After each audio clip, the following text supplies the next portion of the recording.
Thank you, guys, and I'm really, really pleased to see you all out here tonight. It's fun. I know there's some people who've not been to a Mission Story Slam before, and there's also a bunch of you who have been to Mission Story Slam before, and I'm not talking only about my crew, but they've been here before.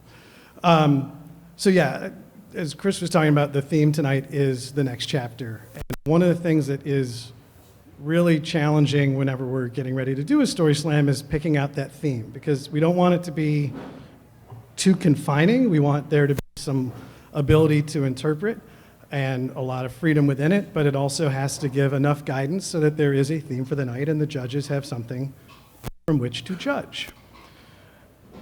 But like my story tonight is going to be not just about a next chapter, it's also, unfortunately, it's about a last chapter.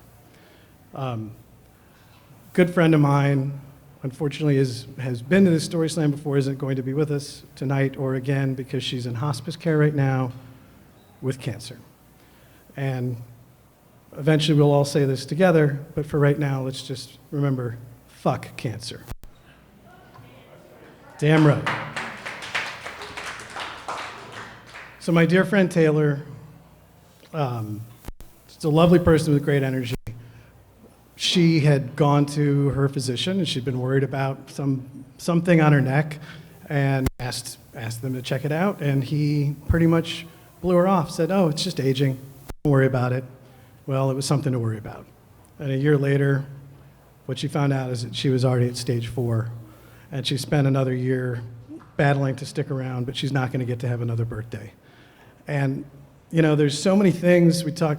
Mission Story Slam is about do-gooders, right? People from nonprofits, people working with sustainability, B Corps, people that are trying to change the world. One of the things I think that we need to change is there's a lot of biases that we all face that need to be undone. And I think that the biases that happen between patient and doctor, particularly when we're talking about doctors not believing women and people of color, is one of the things that just has to be undone, because this shouldn't and didn't need to happen. But luckily, Taylor has a beautiful community that's around her, including her family. Her daughter-in-law and son actually moved onto the block several years ago before this was all a thing. But her daughter-in-law, Nancy, has just been like this magic beacon of stability. And over the last year, if every time that I've been to Taylor's house, Nancy shows up. I think she's been going over there once, twice every day. And a few weeks ago, she moved her home office into Taylor's dining room. And as of now, she is there 24/7. And from what I understand, she only gets to like run home to, take a shower when the hospice nurses come. And I'm really grateful that last night I'd gotten a call from Nancy and she'd asked me for a favor. I just want to say in this community of trying to do good, if someone says, I had offered, like if there's anything at all that I could do, and I was very clear that I wanted to be able to support Nancy, not just to support Taylor. But if there's anything I can do, please call on me. And most of the time people don't do that. And I think, with all of the hard work that we're all trying to do, like remember, when someone offers, they mean it. And not only that, but when someone takes us up on that offer, it's really important.